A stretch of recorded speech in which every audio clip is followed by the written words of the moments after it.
Rengoku Shinjuro planted his feet like pillars, toes curled into the earth. His whole body was taut, his eyes burning like coals.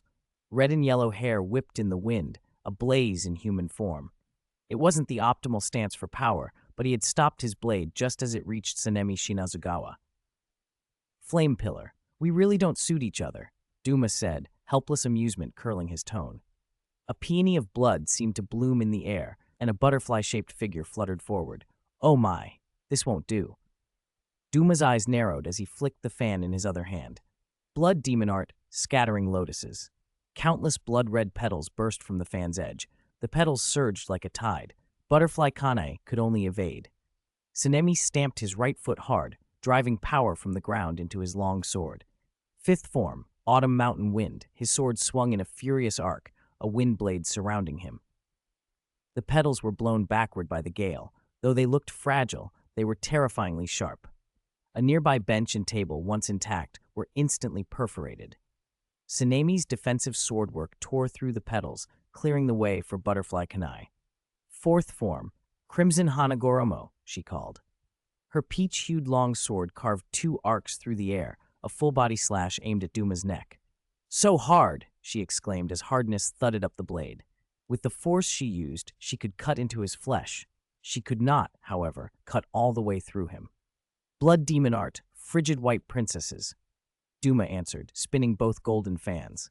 2 ice maidens formed and closed in. Butterfly Kanae, aware of the move's danger, drew back and dodged. Sanemi did the same.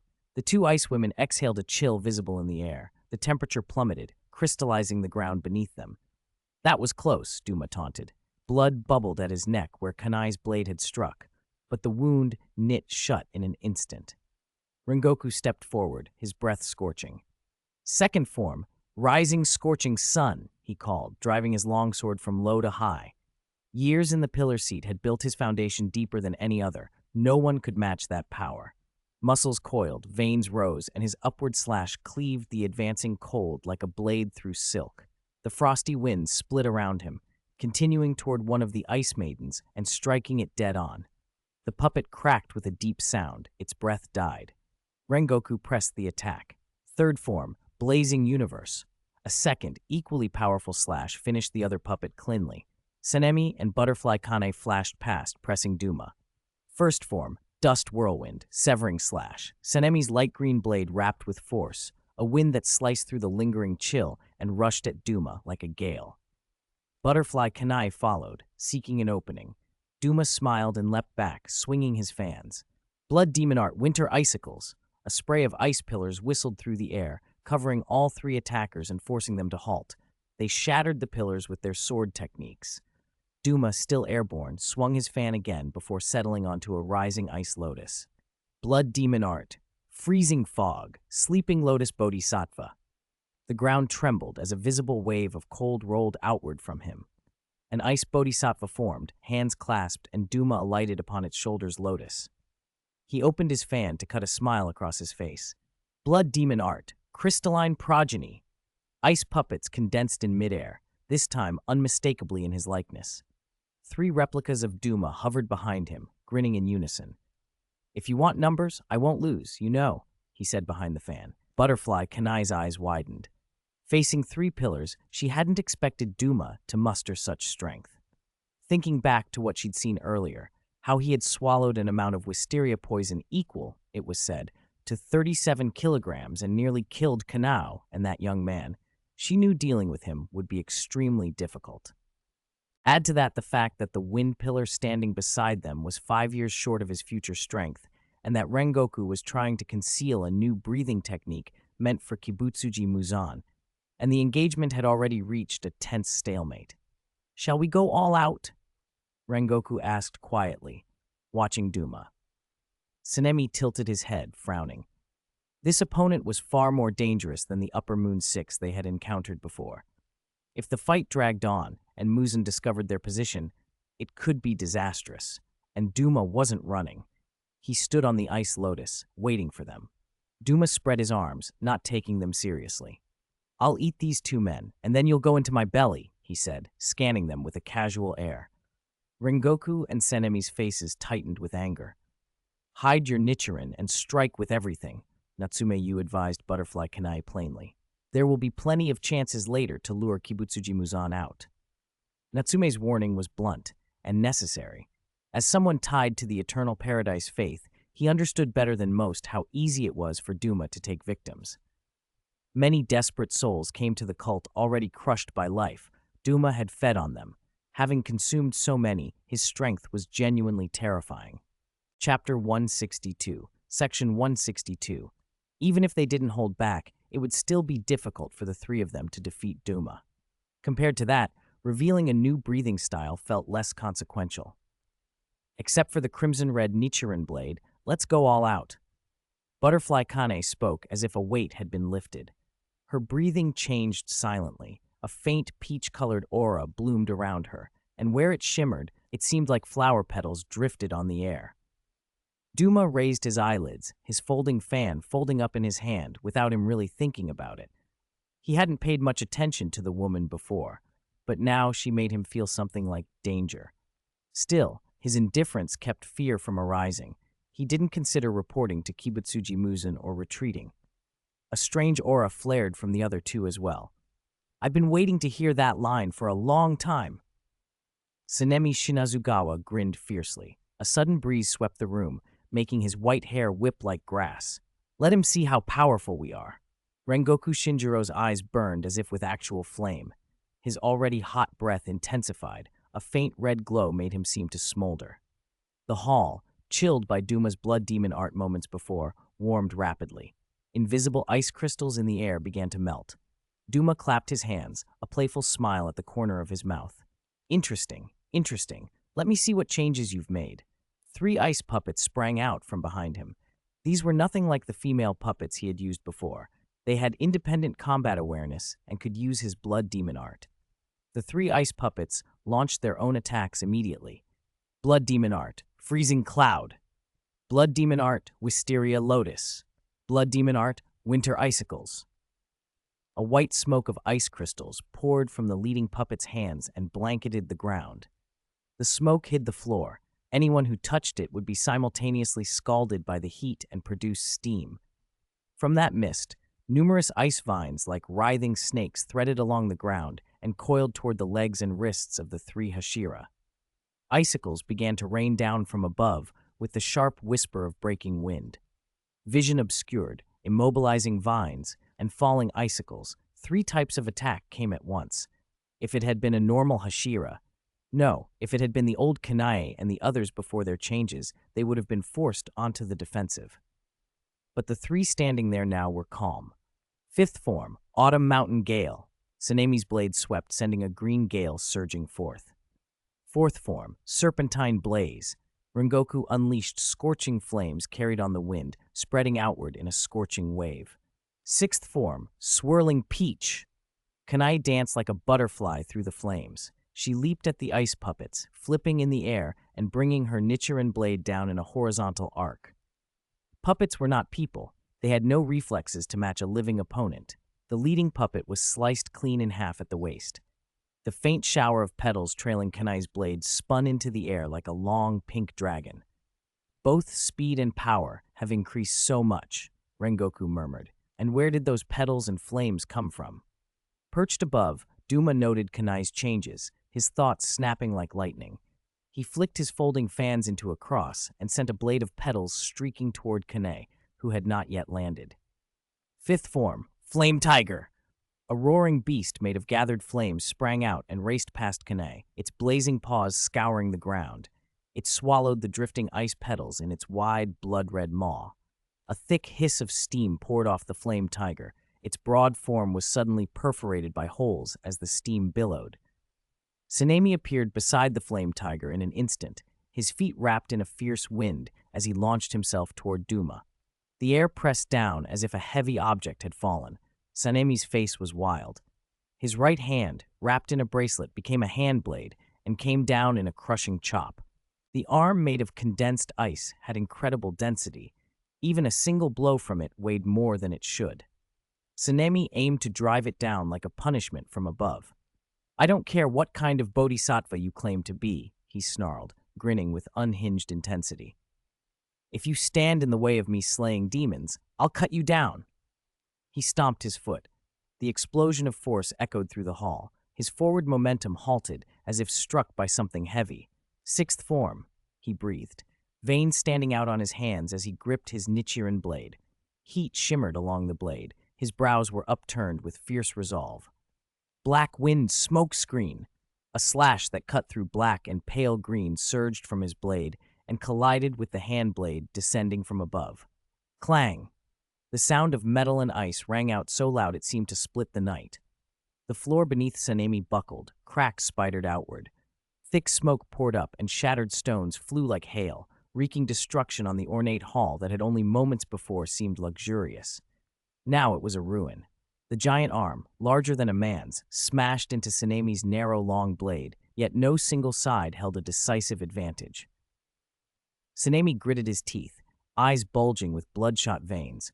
His forearm muscles stood out so sharply his clothing threatened to tear. Chapter 163, Section 163. Though her knees were bent, they still supported her weight. A figure stepped onto the ice bodhisattva's arm and emerged from the smoke and dust. Lightly tapping her toes on the frozen limb, she launched herself upward. Her wide haori billowed like wings, a butterfly unfurling. Like an arrow loosed from a bow, she closed on Duma in an instant. Her purple eyes fixed on him, sitting on the ice lotus.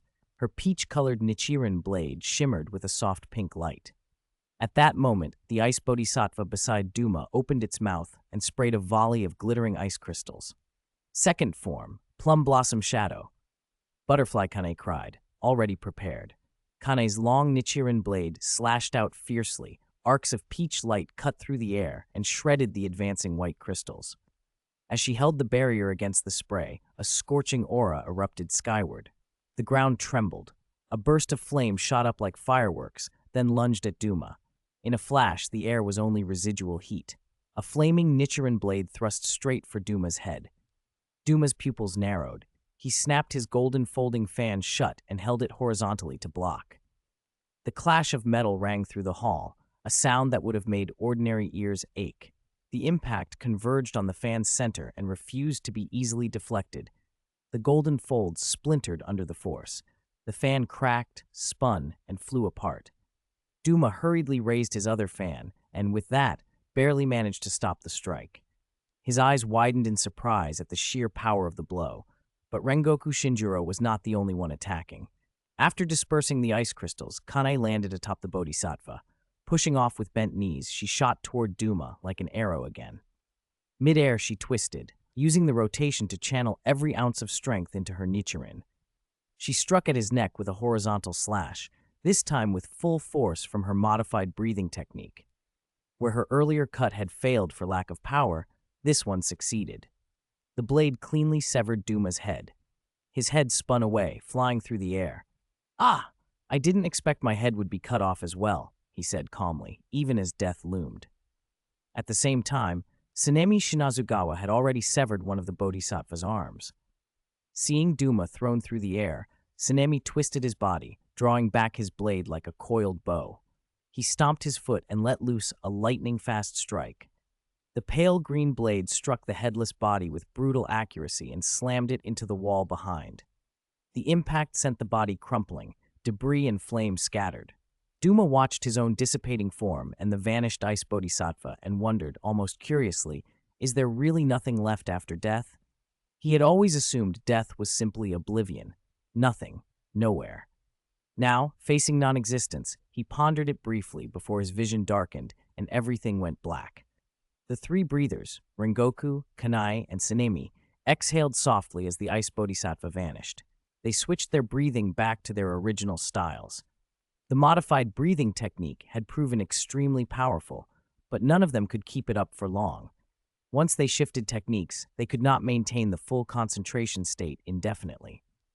"I didn't expect Upper Moon 2 to be this difficult," Rengoku admitted, still a little shaken. Even after they had melted the airborne ice crystals and neutralized one of Duma's abilities, Duma had been a stubborn foe. "I wonder how the Sound Ashira and the others are doing," Kanai said, glancing toward the distance. "Humph. If they couldn't handle those, they don't deserve the title of Hashira," Sanemi snorted. Facing an upper moon was one thing. If they couldn't even take care of a lower moon, it would be an insult to their rank. They paused for a moment, and Kane's gaze drifted over the quiet hall. "Do you think Upper Moon 2's death will draw Kibutsuji Muzan here?" she asked, curiosity sharpening her tone. They waited, but Muzan did not come. After a while, the group decided to leave.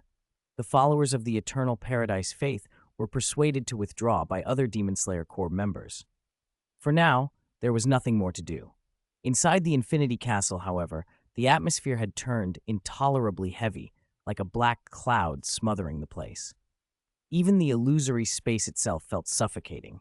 Muzan's vertical, snake-like pupils flashed with murderous intent. His delicate features were twisted with fury. Before him, lower moons and upper moons alike knelt on the ground, trembling. Upper Moon 4, Hantengu, had buried his face in the earth, his body shaking and sweat plastering his back. Even Upper Moon 1, Kokushibo, kept his silence, wary of speaking. They had been summoned again so soon after the earlier meeting about Upper Moon 6's death, dispersed only briefly before being called back. The air was thick with dread as Muzan's voice cut through. Duma and Lower Moon 5 both died just now. Chapter 164, Section 164. Kibutsuji Muzan's cold voice cut through the hall, and the demons below looked up in stunned silence. There was also Kyogai, who had once been expelled from the 12 Kazuki, but he wasn't worth mentioning. He was too weak. 2 upper moons had been killed in succession. How could Muzan not sense that the Demon Slayer Corps had begun targeting them? This was a situation not seen in centuries. How is this possible? Enmu, one of the lower moons, lifted his head in disbelief. The Demon Slayer Corps had always been reactive. When had they grown this strong? They had even killed Upper Moon 2. How did they do it? Unbelievable, even Duma. If the upper moons are falling one after another, what about us lower moons? Murmurs spread among the lower moon demons, a ripple of panic threading through them. Hantengu's already trembling body shook louder. He seemed to wish he could bury himself. It's so scary out there. Shut up! Muzan, in a mood already darkened by anger, snapped. His cold voice made the temperature in the room plummet. The whispers stopped instantly. A few lower moons, bearing that terrifying gaze, trembled helplessly. What a bunch of useless cowards. In the past, Muzan might have slaughtered some of those cowards on the spot, but something about the current situation told him to restrain his killing intent. He held back. Muzan-sama, the deaths of those upper moons weren't simple, Kokushibo finally said, waiting until Muzan's fury had cooled enough to allow talk. From what Kokushibo knew of the Demon Slayer Corps and of Duma's strength, taking Duma down would have required multiple pillars acting together. Only 3 pillars were involved with Duma. Muzan, aware anger would not solve anything, spoke plainly. 3 pillars? Are the pillars of this generation truly that strong? Kokushibo's 6 eyes flashed with surprise. 3 pillars killing Duma sounded excessive. They weren't originally that strong, he said slowly. Their strength increased when they used other breathing techniques, and when they swung their Nichiren blades, wind and fire appeared. It was like a blood demon art. At the memory of the scene Duma had described, Muzan's expression grew grave. A breathing technique that produces wind and fire? Kokushibo's mind raced. Breathing techniques had been passed down for centuries. Had they changed? Perhaps they altered their breathing technique. Akaza's brief joy at Duma's death vanished. He spoke up, incredulous. Alter the breathing technique? By themselves? Kokushibo snorted with disdain. He had based his moon breathing on what little he could glean from his younger brother's teachings, unable to master the original sun breathing. His moon forms were only an imperfect imitation. Compared to other breathing techniques, his power was respectable. Compared to sun breathing, it was still far inferior. Now a group of juniors, men barely into their 20s, had altered breathing and made it stronger. The thought humiliated him. It was one thing to be surpassed by Yoriichi Tsugikuni. It was another to be overtaken by a new generation. For someone who had become a demon to surpass Yoriichi, this stung unbearably. Akaza's eyes glittered, the tension between Upper Moon 1 and Upper Moon 3 thickening the air. A visible aura rolled off him like heat. Kokushibo produced his own aura. The hall seemed to dim as if a silver moon had been drawn overhead. The other demons felt their hearts sink. Sweat ran down their temples. "Do you really want to fight?" Muzan asked, tilting his head. His eyes went deeper red. The temperature fell further, not from some icy trick, but from a killing intent so dense it seemed to suffuse the Infinity Castle itself. The thick malice made the demon's vision swim. Kokushibo and Akaza quickly drew back their auras and bowed their heads. "Muzan-sama, we apologize." They were not about to ignore the warning. If they did not curb their rivalry now, this lord would not be merciful. Muzan's voice remained cold as he outlined his priorities. Investigate these altered breathing techniques thoroughly. Even more important, figure out what the Demon Slayer Corps is planning. Their recent activity is too frequent to be random. After leaving the Infinity Castle, start gathering intelligence immediately, he ordered the gathered demons. Report back anything, no matter how small. He was not worried about their survival. He was concerned about wasted assets. Nakime, kneeling by her biwa, had already been signaled. Send them out and do not return them to their original postings. With the pluck of biwa strings, Nakime teleported the kneeling demons away. Everything that needed to be said had been said now that the upper moons had fallen. Muzan stood with his hands clasped behind his back, watching the distance, speaking softly to himself. Unfamiliar breathing techniques, the deaths of upper moons, were these connected to the ominous aura he'd sensed a month ago after Lower Moon 3's death? That aura had terrified him, but no matter how many of his demons searched, they found no clue. And after that day, the feeling never returned, until now. He could not dismiss the coincidence. With the Demon Slayer Corps changing so quickly in only a month, and with that earlier, inexplicable sensation still nagging at him, Muzan felt a chill beyond the falling temperature, the sense that something new and dangerous was rising. Chapter 165, Section 165. It shouldn't be. That presence was unbearable even for me to look at. Impossible for the Demon Slayer Corps to control as well. Thinking of that ominous presence made Kibutsuji Muzan shake his head. It was something he had never dared to probe, and certainly something the Demon Slayer Corps could not have mastered. If they had, they would have wiped him out long ago. Still, with what had happened today, Muzan felt a vague, unsettling possibility. The Demon Slayer Corps might have set their sights on settling things with him at last. Just that evening, Muzan received news that could only be called monumental. The blue spider lily had been sighted. "Really?" he demanded, trying to tamp down the excitement and the tension in his chest as he looked at Hantengu and Joko kneeling before him. "Absolutely true, Muzan-sama," Joko replied, bouncing with excitement. Both Hantengu and I confirmed it from a distance. There's a patch of blue spider lilies blooming under the sun. Joko's voice brimmed with triumph.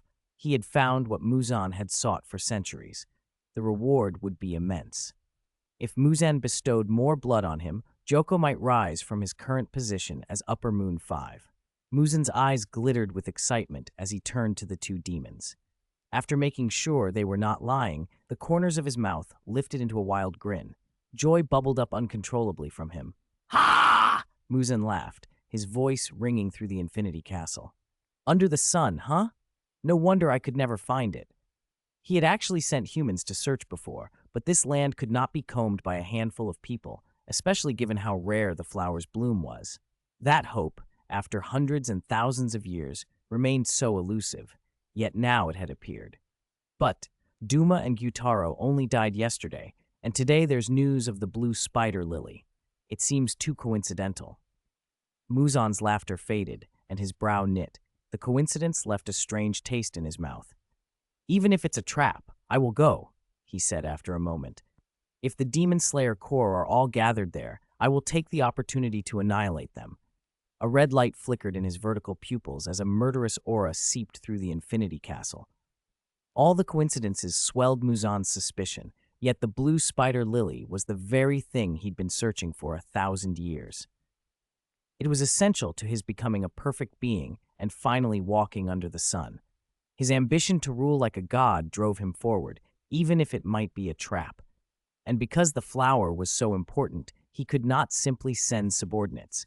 If it turned out to be real and they failed to retrieve it, he would despise himself. It was an open conspiracy, using the one thing he could not abandon to lure him into a snare. Nakime, summon all the demons back, he ordered, rising to his feet. I will show them. If the trap isn't big enough, they themselves will become the prey. Nakime bowed slightly. The biwa in her hands began to play. Tatami mats that hovered in the void shifted and came together, and a vast space coalesced. Figures of strange shapes flickered into view on those mats. Some demons were gnawing at severed limbs. Some staggered and fell. Others looked around in bewilderment. Seeing Muzan, they bowed their heads in respect.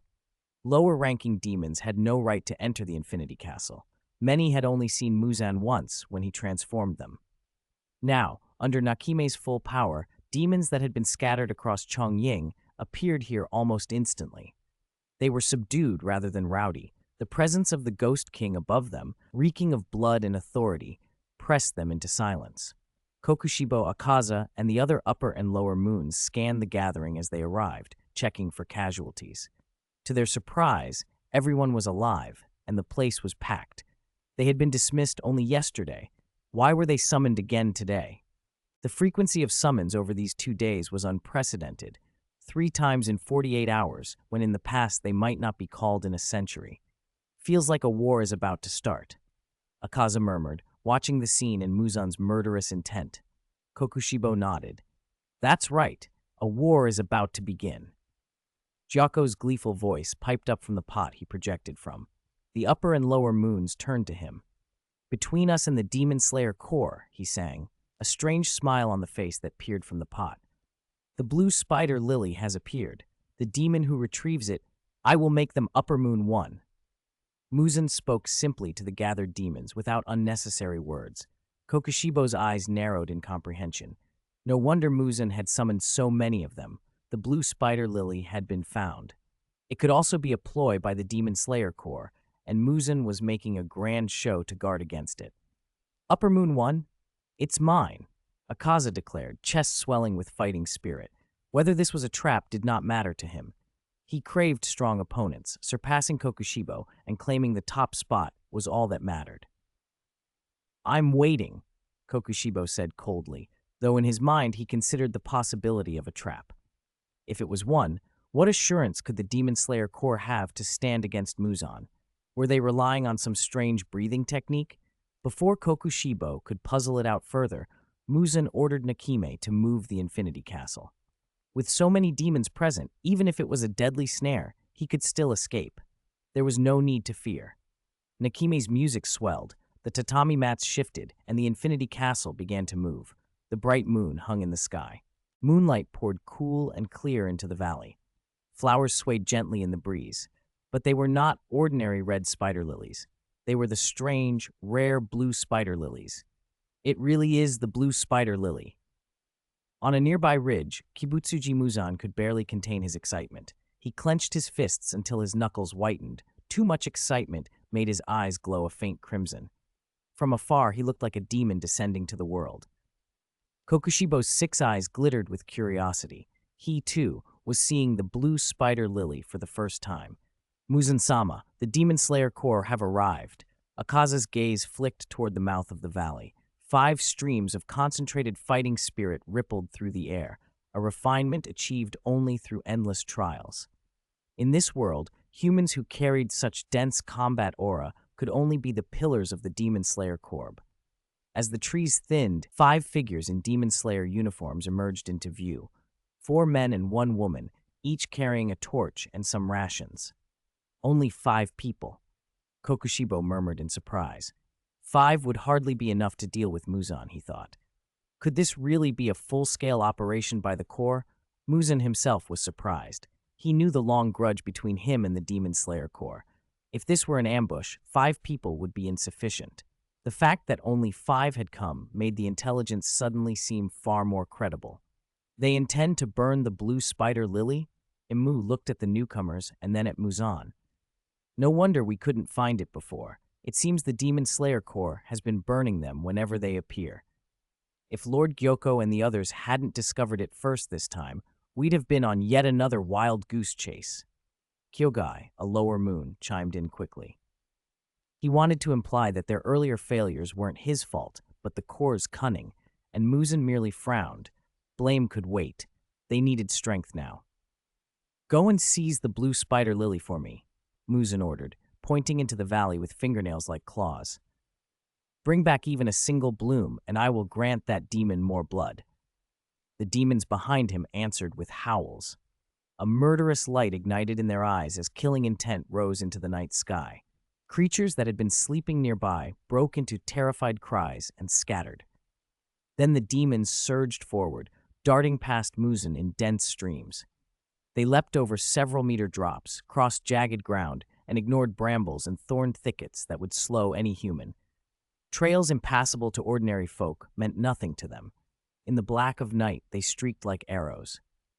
Muzan melted back into the shadows and watched. The blue spider lily was too important to leave entirely to others, but he did not know whether the Demon Slayer Corps had laid traps.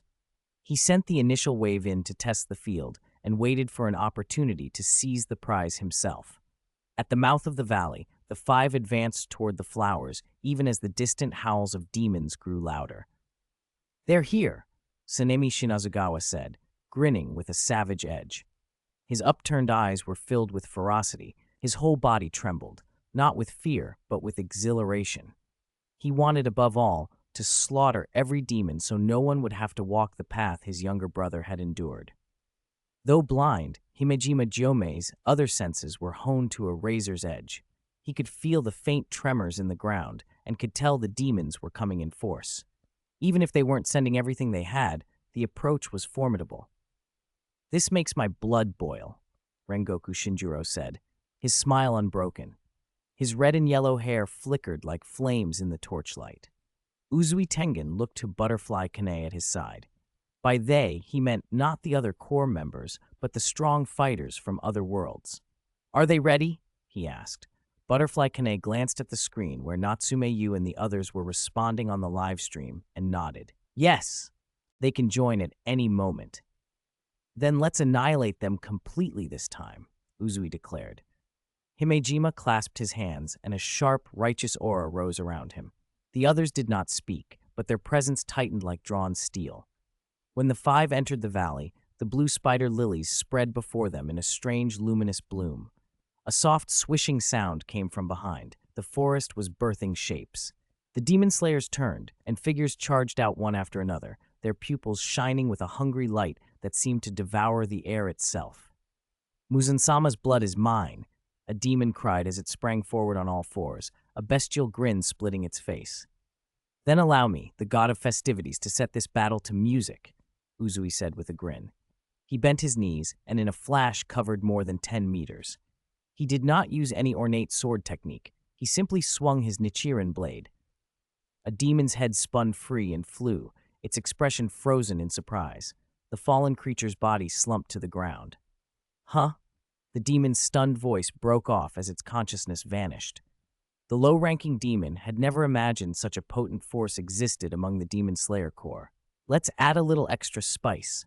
Sanemi's smile grew crueler as demons surged toward them like a tide. He raised his arm a fraction and slashed it open with his Nichiren blade. Crimson blood welled from the cut, and the night wind carried the scent out over the valley in an instant. "Smells good," a demon breathed, intoxicated by the smell of fresh flesh. "What is that smell? It's so sweet my head's spinning. That human, so fragrant and delicious."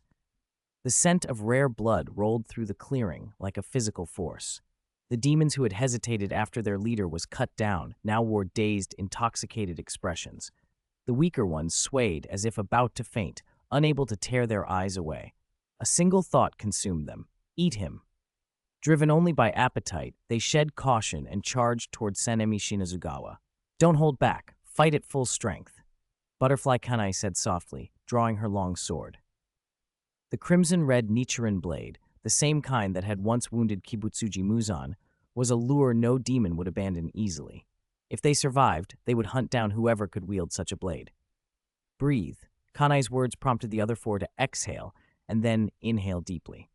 A strange pressure awakened inside them, and each began to glow with the light of their breathing style.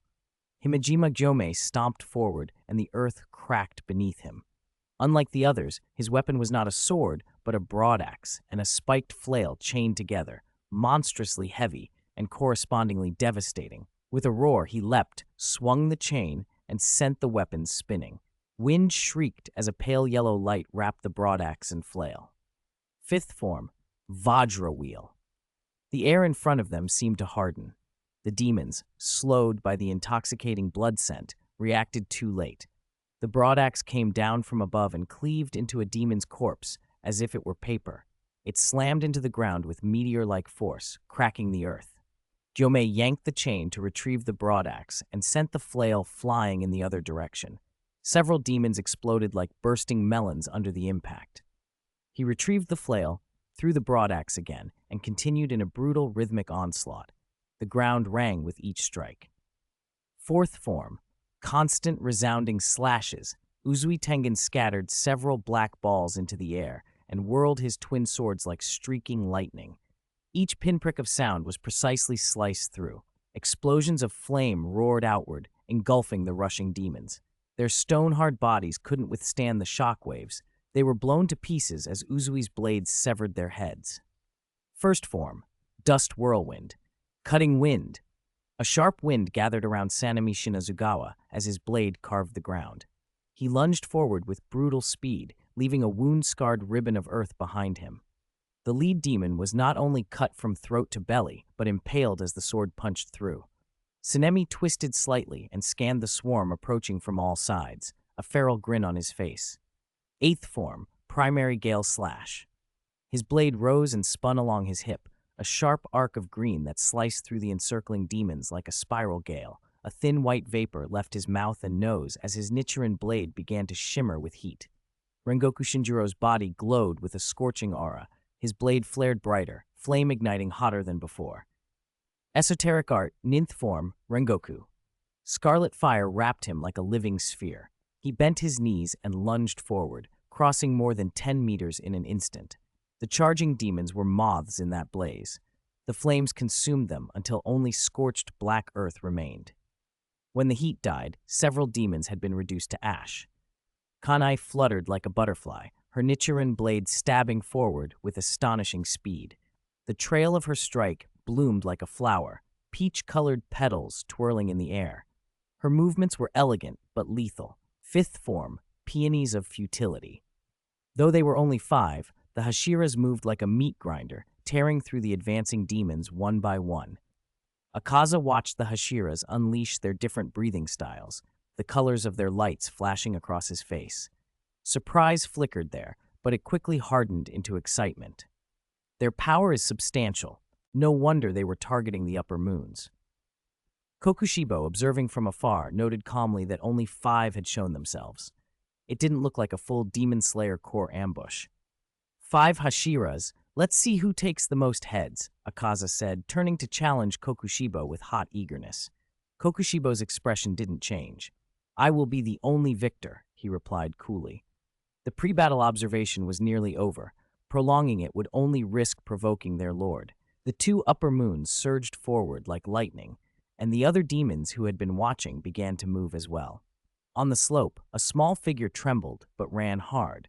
A vase flickered into being and vanished again, spiraling toward the blue spider lily with terrifying speed. Himejima, mid-swing with his broadaxe, felt a sudden, oppressive surge of malice. The real battle begins. He murmured the thought and shifted his stance toward the source of malice. Even without seeing a form, Himejima Gyomei knew it was an upper moon, and a powerful one at that.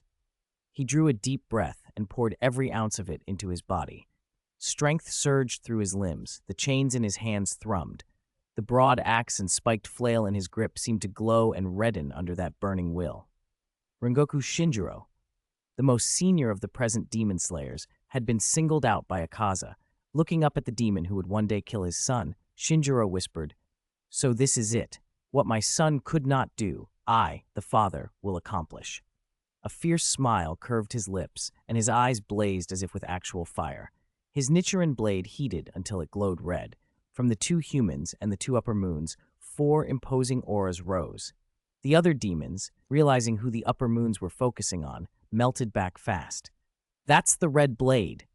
Kokushibo's mind leapt to a name, the second change of the Nichiren, a technique no one had been seen using since his brother's death. He had never expected, after so many centuries, members of the Demon Slayer Corps could still wield it. "Be careful," he warned Akaza, his face grave. "If that blade cuts you, you can't recover." Akaza looked at the red long blade and murmured, "Can't recover, huh?" Excitement lit his features. "Doesn't matter. We'll make it even." The Flame Pillar's burning fighting spirit had ignited Akaza's own desire to fight.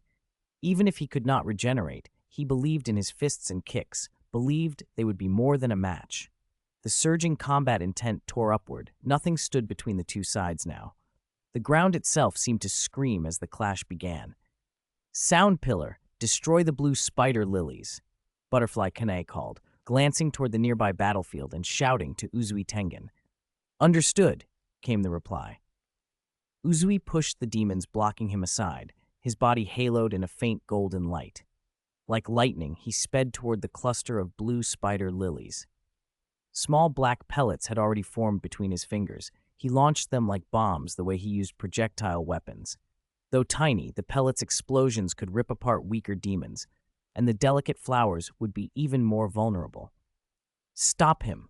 Inmu watched the pellets fly, sweat flooding his face. The blue spider lilies were right there.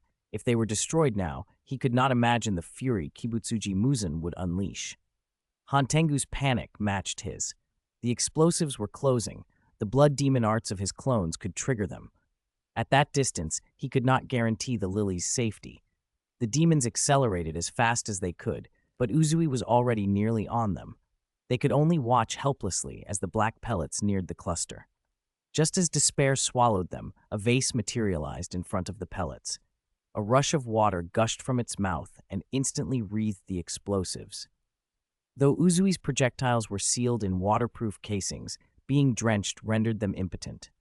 "Blood demon art, blood prison pot," a voice with a strange, self-satisfied tone announced itself as half a body rose from the vase.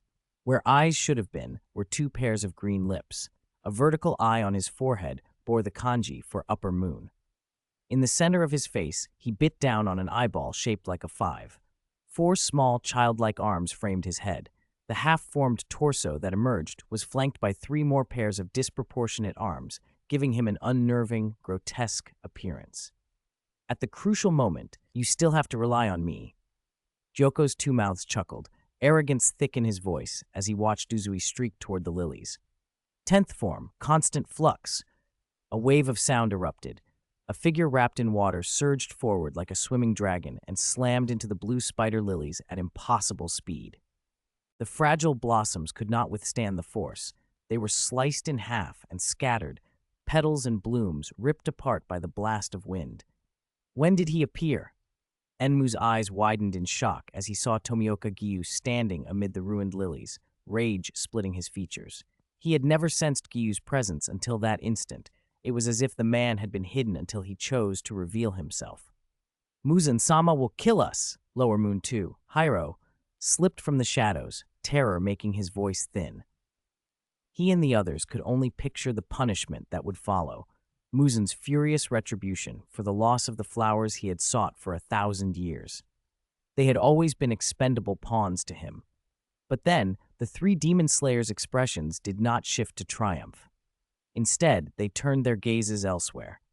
A cold voice echoed from the ridgeline. The lower moons craned their necks and saw Kibutsuji Muzan standing on an exposed outcrop.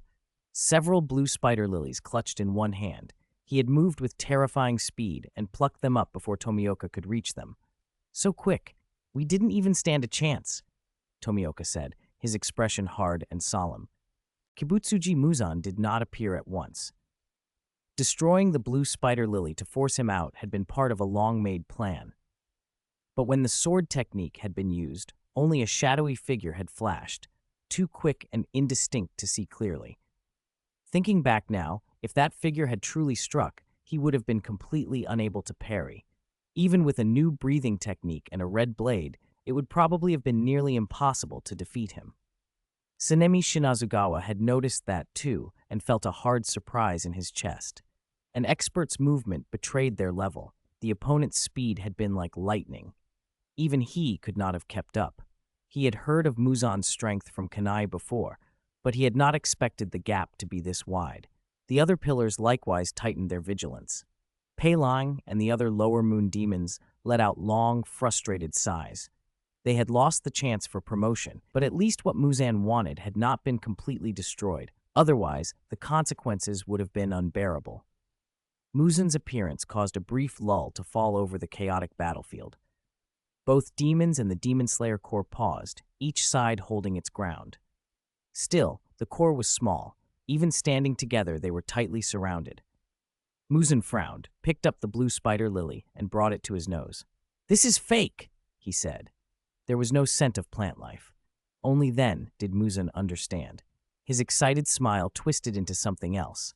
A dense killing intent poured out of him, chills racing across the area, as if the moon itself had been stained and the world taken on a bloody cast. "This killing intent, how many people have you killed?" Butterfly Kanai demanded, her glare hard and furious. Her black hair fluttered like willow branches. The murderous aura radiating from him smelled of blood. She could not imagine how many lives were soaked on his hands. The question struck a nerve. Muzan's pupils contracted as a long, unhealed wound from centuries past flared. His handsome face contorted into something hideous, his teeth flattened then sharpened. A sinister smile curled the corner of his mouth as his gaze fixed on Kanai. "Do you remember how much rice you've eaten?" he sneered. Rengoku Shinjiro ground his teeth. The comparison of humans to rice inflamed him. "Tell me, where did you see the blue spider lily?" "Speak, and I will spare your lives," Muzan said, forcing his anger down as he held the flower before him. It was not the real lily, but its appearance was close enough to the one that Doctor had used on him. That meant the Demon Slayer Corps now knew the blue spider lily's location. "You can take that answer to hell," Sanemi replied with a grim grin, tilting his head as he met Muzan's stare. "Strange breathing techniques, red blades. If you think you can beat me on that alone, you're sorely mistaken." Muzan's eyes narrowed. He pointed at a few of the Demon Slayer Corps from a distance. "Capture this woman alive. Kill all the rest." He remembered the red blades, how a previous wielder had left him scars that still had not healed. Those weapons were dangerous. He could not allow the bearers to live. "In numbers, we can certainly overwhelm you," he continued, trying to crush their resolve, "but you'll wear yourselves out killing every demon here." Butterfly Kanai's eyes swept over the bloodthirsty faces of the surrounding demons. Calm and collected, she showed no sign of panic. It was as if she were not the one surrounded, rather, as if they were. Kibutsuji Muzan frowned. Kokushibo and Akaza also turned their gazes toward her. Her cool voice and unreadable expression were not a bluff.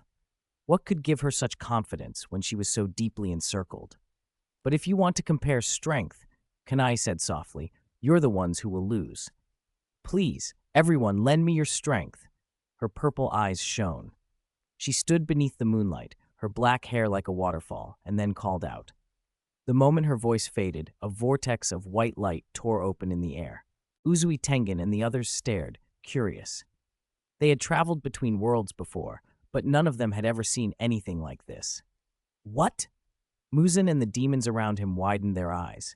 Before they could react, a young man stepped out of the vortex. He was handsome and oddly dressed, with pale violet eyes that stood out. He held no weapon and gave off no great aura. He might have passed for an ordinary person. Behind him came a Miko in red and white, a longbow slung across her back, black hair tied with a white cord, a sacred aura about her in the moonlight. Then a slender figure in white armor emerged, a wide greatsword strapped to her back. Next walked a woman with long, wavy golden hair and a serene smile. To the demons, she exuded an overpowering scent of blood. The fourth did not appear at once. After a short pause, a girl with flaxen hair and a radiant smile, light like the center of the sun, stepped forward. Finally, a girl with long, fluffy black hair and matching purple eyes, curious, alert, walked out. When the last one had stepped free, the white vortex quickly shrank and vanished. Natsume Yuu's gaze settled on Muzan, and her purple eyes flickered. So these are demons. They really do give off an evil scent. The aloof Miko frowned, looking at the creatures around her. They didn't thrum with demonic energy the way true demons did, but the evil leaking from them was enough to show they were no ordinary people. "They eat people too," Dinessa observed with interest. but their strength seems a bit weaker. Indeed, though the aura of these creatures was not as overwhelming as that of full demons, their eyes had a beast-like quality, and a nauseating stench clung to them, proof enough for anyone who could sense such things. They all made her think of demons. Doma Umaru and Chitanda Eru stepped to Butterfly Kanai's side, each holding the Nichiren blade she had given them. The two swords glowed, one gold, one blue, casting a faint light over the clearing. Rengoku Shinjuro's gaze lingered on Natsume Yuu, Chitanda, and Doma, his expression unsettled. Setting aside the Miko and the female warrior for the moment, he could tell at a glance they were not ordinary people. Without Butterfly Kanai's briefing, he might have assumed they were civilians, their clothes clean, their movements calm, no obvious signs of battle. Weren't 6 people coming? Why is one missing? He asked. Tomioka Giyu scanned the newcomers and replied without expression. There are 6. One just can't be seen. Uzutengen's face grew serious. After the first 3 had appeared, there had been a pause before the 4th showed up. During that interval, someone had arrived, but they had concealed not only their presence but their very form. That degree of invisibility impressed even him, a shinobi.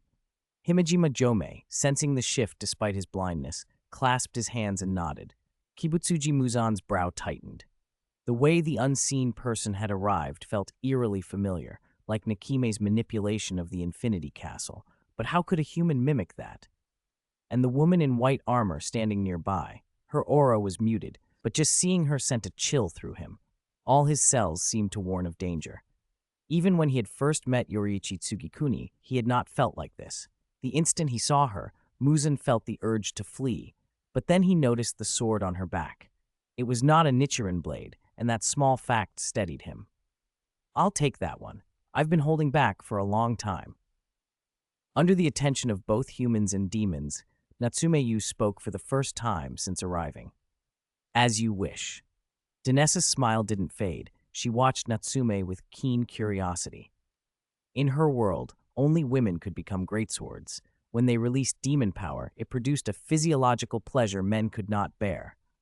Male users tended to exceed the limit and fully transform into demons, so powerful male blades were rare. She had seen a live stream about a young man named Natsume Yuu and heard he was exceptionally talented, but she'd never witnessed it herself. This was the perfect opportunity. Kikyo, uninterested in theatrics, gave a simple nod. The way the 3 of them moved, calm, almost casual, made it clear they treated Muzan as if he weren't worth their full attention. Bastards! You are not allowed to insult Muzan-sama, Yaiba snapped. He had always craved Muzan's approval and could not stand seeing these people look down on his master. The eye on his palm closed, and a red arrow of blood shot fiercely toward Natsume. It was his blood demon art, normally invisible to ordinary people, but readily seen by demons. Natsume turned his head slightly, purple pupils catching the red streak. Calm as ever, he raised a finger. Under Yaiba's astonished stare, a thicker, faster red arrow lashed out from his hand. How is that possible? Yaiba cried, disbelief cracking his voice. The 2 red arrows collided midair. The smaller projectile shattered into dust. The larger drove on, unstoppable. Yaiba, frozen by shock, was struck and blasted backward at deadly speed, his body slamming into the mountainside with a thunderous crash. Rock split and blood spattered the stone. What is wrong with that human? Muzan's face clouded with confusion. A blood demon art should not be something a human could use. Each demon's technique arose from within and was unique. Yet this human had not only wielded the same art as Yaiba, but had outmatched him. The young man seemed far from ordinary. Her fighting spirit is fierce, Akaza murmured, eyes fixed on the woman carrying the giant sword on her back. He trembled slightly. Though she was not in a combat stance, her latent fighting spirit was dense and honed, clearly forged in countless battles. Such condensed spirit signified enormous strength, the kind born of relentless combat. Fighting spirit, an outward sign of one's inner strength, connected across worlds, even if the names and senses differed. Dinessa's silver eyes snapped toward Akaza. The instant her gaze landed on him, a sharp aura lashed out, and he felt as if countless greatswords were swinging at him from all directions, cutting off every possible escape. Akaza was cut into countless pieces. A muffled sound escaped his throat as he staggered backward again and again. Astonishment spread across his face. Without a demon's regenerative ability, he wouldn't have survived that person's attack. He wouldn't have lasted a single moment. Just a glance had been enough. Akaza reached a single conclusion in his heart. Something's completely wrong. Kokushibo noticed Akaza's change and murmured, "Is this the young man the flower pillar mentioned?"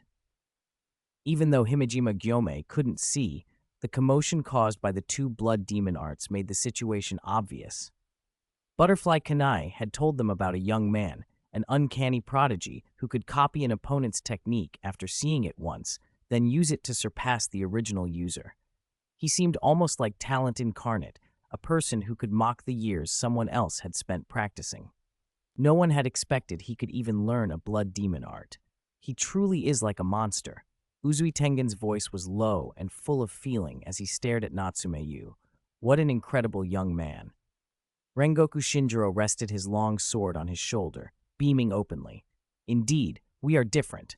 Tomioka Giyu lowered his gaze and asked calmly, "How do you know my blood demon art?" Yaiba, now recovered enough to fall down the mountain wall, pointed at Natsume Yuu in astonishment and shouted. Natsume had countered using the enemy's blood demon art, then turned his attention back to Kibutsuji Muzan. Yaiba's question went ignored. Damn it! Yaiba grit his teeth as the other man continued to ignore him. The eyes in his palms closed tightly. The shattered stones in front of him shot forward with a whistling hiss. Target, Natsume Yuu's head. The stones moved too fast for human eyes to track. The only thing anyone could hear was the sharp whistle through the air. Natsume Yuu, however, didn't even seem to notice. He kept staring at Kibutsuji Muzan, his purple pupils observant and cold. Around them, Dinessa and the others were smiling complacently, not preparing for anything. Sanemi Shinazugawa and several others were about to move, then stopped. Bang! The stones approaching Natsume Yuu, as if to decapitate him, suddenly struck something and shattered into powder in midair. What? Yaiba's face twisted in surprise. Yuu's not targeting you. Be sensible. From an empty place nearby came a calm voice. A girl holding twin short swords watched Yaiba expressionlessly, dark eyes flashing coldly as if they could drop on his head at any moment. The color of that Nichiren blade, is it light gray? Sanemi stared at the new girl's short swords in disbelief. It wasn't a color he'd seen among the breathing styles he knew. The blade's light gray was faint, almost ready to disappear. It's the color that suits her breathing technique. Butterfly Kanai's lips curved. Dinessa, Kikyo, I'll trouble you to take care of them. Natsume Yuu glanced briefly at Kato Megumi, who had appeared nearby, and nodded. After the baptism of practice games, they were indeed used to fighting, but this was their first real combat with blood. He directed them to Kikyo and Dinessa, veterans who had experienced true battle. With those two watching over them, any unexpected turns could be handled. Kikyo answered calmly. Leave them to us. Dinessa's smile didn't fade. All right, I'll go in. Natsume Yuu clenched his fists, his eyes sharpened. As the old saying went, a sharp weapon harbors a killing intent. In his own world, games had been outlets for frustration, but games were games. Now, facing a real opponent, his blood surged. Bang! An explosion ripped through the valley, shaking the night. The ground where Natsume Yuu had been standing collapsed, cracks spreading outward, and he was gone, shot toward Kibutsuji Muzan like an arrow loosed from a taut bow. His waist twisted, right fist drawn back like a pulled string. So fast! Kibutsuji Muzan flinched, but he had already raised his guard when he'd seen Natsume's expression change. Still, the lightning speed startled him. He barely managed to leap aside. Bang! A far louder roar followed. The place where Muzan had just stood burst as if hit by a cannon. Smoke and dust poured up from the mountain wall. Slabs of stone scattered outward at terrifying speed. The ground trembled beneath everyone's feet. Through the choking smoke and debris, a dark figure broke forward, closing rapidly on the dodging Muzan. No Nichiren blade? Muzan's face registered surprise at the sight of the young man charging empty-handed. He quickly calculated. If he could subdue this human before the woman reacted, he might extract useful information. Acting on that thought, Muzan stopped dodging and swung his right arm at Natsume Yuu. His arm lengthened with a disgusting ripple, becoming a long, flesh-colored whip bristling with barbs. The whip cut through the air like lightning. Bang! The tip of the flesh whip cracked through the night, and the gale it produced whipped Natsume Yuu's hair into a wild mess. His purple eyes did not flicker. Calm and unafraid, he reached forward, extending his right hand. Seeking death, Kibutsuji Muzen snorted coldly. With a single blow like that, even a 2- or 3-story building would have been reduced to rubble, yet Natsume Yuu did not flinch. The attack should have shredded him to pieces. As a human, he had the nerve to treat Muzen's strike so lightly, he might as well have been asking for death. Bang! The air seemed squeezed into powerful currents that surged outward. Muzen watched, astonished, as the young man who had reached out and grabbed the attack remained intact. His body wasn't torn, not a drop of blood on his palm. Muzen's eyes widened. Is this man really human? Natsume Yuu had withstood the blow, but he was in mid-air with nowhere to land. He plummeted like a meteor. Before he hit, the hand holding the flesh spike tightened. Then he yanked. Muzen, taken by surprise, was dragged down with him. Dust and smoke exploded as they crashed. As the owner of the thorn whip, Muzen knew the human wasn't dead. The force transmitted through the spike hadn't weakened. If anything, it had increased. The man was trying to pull him over. Muzen planted his feet, digging a depression in the earth to steady himself. Sensing the pull from the other side, he transformed his free hand into another thorn whip and lashed it into the smoke. What terrifying physical prowess! Even some demons can't match him, Kikyo thought, watching from a distance. From the start, she hadn't detected any spiritual fluctuations, no demon power, only raw physical strength. The ominous aura formed by the countless curses on him was the only other anomaly. If those curses could be endured and he could still perform like this, how much stronger might he be without them? The thought flickered through her mind and was quickly suppressed. Natsume's action was a battle cry. The surrounding demons began to stir, especially several whose bodies radiated notable auras. I can't let you disrupt them, Kikyo murmured. She flipped her wooden bow in her hands and notched an arrow, aiming at a winged demon above. Wind surged. Her long black hair and wide sleeves billowed. White light gathered along the shaft. Dinessa, standing nearby, narrowed her eyes. From that white light, she felt the demonic power in her body react as if it had met a natural enemy, restless, resisting. Kikyo released the string. The arrow, blazing, streaked like a meteor. One of Hantengu's clones, Karaku, sensing danger, looked down. He saw the white-lit arrow coming and, before he could react, felt a sharp object pierce his abdomen. A strange power spread through him, and the wound didn't heal as it normally would. Unable to recover, Karaku shouted, staring at his gut in disbelief. The suppressing power drained him. His tissues disintegrated. He couldn't use his strength. His wings failed. He dropped from the sky. Kikyo lifted her eyelids, mildly surprised. A demon whose aura matched lower-tier demons had taken a hit and not died. She'd employed the level of force she normally used on lesser demons, yet this one hadn't been finished, enough to force her to reassess him. Demons have very strong regenerative ability, Doma Umaru said, watching Karaku fall. Usually they're hard to kill without a Nichiren blade or sunlight, but spiritual power can also affect them. She added quickly, looking at Karaku's descent.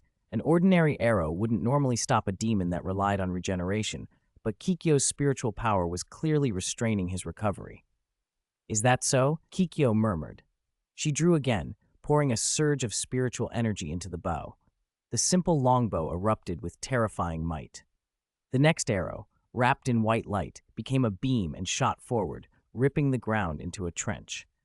The demons in the front had no time to react. The beam swept over them. Through the white glare, they arched and screamed as their normally regenerative flesh cindered away. The beam traveled over 100 meters before contracting and fading, leaving only a gouged channel. More than 10 demons lay annihilated. Standing beside the trench was a figure with curved horns and 5 drums floating around it, each drum marked with the character Hate. Chapter 173, Section 173, golden red eyes fixed on Kikyo, fierce and implacable. In them burned the mark of an upper moon, 4. Did you devour your own clone? He snarled. Kikyo met the newly revealed demon calmly. When she had loosed her arrow a moment before, a demon with the same aura had appeared beside the one falling from the sky. He had dragged the fallen one out of the blast radius, not to save him, but to devour him and become stronger. It was an uncommon tactic, but the aura made the intent plain to her. Unforgivable. How dare you prey on the weak? Hantengu bared sharp teeth like a ravenous hound and glared at her, the drums on his back trembling with every syllable. Kikyo's face did not change. She pulled another arrow, knocking it with practiced calm. Years of fighting demons had taught her that arguing with this kind of opponent was wasted effort. You actually intend to attack? Unforgivable. Hantengu's fury flared. He struck his drums with the stick in his hand. Dong. The boom rolled out, muffled and terrible. The ground shuddered, trees rattled and cracked. Earth split open as wooden dragons tore through the soil, each with gaping maw aimed at Kikyo. Their thick bodies, too large for an adult to embrace, moved like charging trucks, powerful and relentless. The pressure they radiated made it hard to breathe. A white glowing arrow flew from Kikyo's bow like a meteor. It looked small beside the rushing wood dragons, but it carried an intense energy. The frontmost dragon was shredded the instant the arrow struck. From its head to tail, it could not stop the shaft. The arrow kept going, piercing through the ranks, and rocketed toward Hantengu. Dong. Sensing danger, Hantengu pounded his drums again, commanding the remaining wooden dragons to coil around him into a rotating shell. The spiritual energy in front of the arrow slammed into that shield. Wood splintered and the polished surface caved inward, but the arrow drilled through anyway, striking Hantengu in the head. It tore through his hardened skin and drove him backward. He slammed against the back of the circling dragon, pinned atop it. Bang! He lay fastened to the creature's back, golden red pupils blazing at the Miko. Become fish, he spat. From the shadows, a sinuous shape shot forward. A frog-like, webbed hand lunged for Kikyo. It was Gyoko, shedding the clay of his pot to assume his true form. His hands were grotesque but lethal. Anything they touched would turn to fish. Having watched the Miko's strange power, Gyoko had been waiting for an opening. Seeing her loose the arrow, he leapt in for a surprise strike. Be careful, Butterfly Kanai cried, alarm in her voice, but she couldn't reach him in time. Gyoko arrived above Kikyo with a triumphant, toothy grin where eyes ought to be. He struck. Bang! But an instant later, a shimmering barrier burst forth and expanded, pushing him back. He had no time to react. The barrier shoved him off balance. Kikyo's face stayed composed. Her slender, jade-like fingers extended, channels of rich spiritual energy gathering at their tips. A white beam lanced out like lightning. It caught up to Gyoko and punched through him, carrying unstoppable momentum that drove him upward and away until he vanished into the sky. How is that possible? My scales are harder than diamond. Gyoko's voice, reduced now to a mouth alone, cried out in disbelief. So strong! Rengoku Shinjiro watched Kikyo, her black hair drifting, her expression cold, and murmured, wide-eyed, How long has it been? 2 upper moons have fallen. Uzui Tengen's shock matched his. From the start of the fight until now had passed only a breath or two, yet the enemies he had thought would require suicidal effort to defeat were being cut down by this Miko. And she looked relaxed, as if not even trying her hardest. Kokushibo stared, burning light in his eyes, utterly baffled by that white light. In all the centuries since he had become a demon, he had never known such a force existed. Isn't it only Nichiren blades that can kill demons? Akaza said, astonishment wrenching his face. He tried to process what he had seen, but then his attention snapped elsewhere. The woman in white armor had already drawn her weapon. Her silver eyes turned toward him and Kokushibo. She did not speak, yet Akaza could feel her intent. Her targets were them. Then I'll get some exercise too, she said, a faint smile on a delicate, youthful face. In her hands, she bore an enormous greatsword, oddly mismatched to her fragile appearance. For a warrior, the danger was immediate and absolute. Akaza's hair prickled, gooseflesh rose across him. His head had barely registered the threat when his body moved, sliding sideways to evade. But as he pushed off with his knee, the woman's blade was already there, a streak of silver that sliced across him. Pain flared as the edge grazed his side, tearing through flesh and sending him reeling. Chapter 74, Section 174. Only then did he realize there was no power coming from his legs. His body tilted, and he suddenly dropped to the side. Ha! Akaza's eyes darted downward. He only then saw that his legs had been severed at the knees. The gushing blood, no longer contained, sprayed out. It was the first moment he noticed the woman standing behind him. When? Shock filled Akaza's gaze. He hadn't been able to react to that speed at all. He hadn't even felt the cut. If he weren't already a demon, he would have lost the ability to fight. As he registered the injury, the blood from the severed stumps changed. It thickened into a viscous substance that clung to his tilting body, trying to pull him back toward his knees. Kokushibo's face betrayed unhidden horror. He wielded the transparent world, predicting attacks by reading minute changes in an opponent's muscles. But in front of this woman, it was useless. The instant he perceived muscle movement, she was already behind Akaza. Upper Moon 3's tough flesh had been cut as easily as a withered branch. The whole thing happened in a blink. If a Nichiren's sword had been used, Akaza would have died. Realizing the woman now faced away from him, Kokushibo's body went taut and he moved at top speed, as if teleporting. He raised his longsword of blood and bone. First form, Dark Moon, Evening Palace.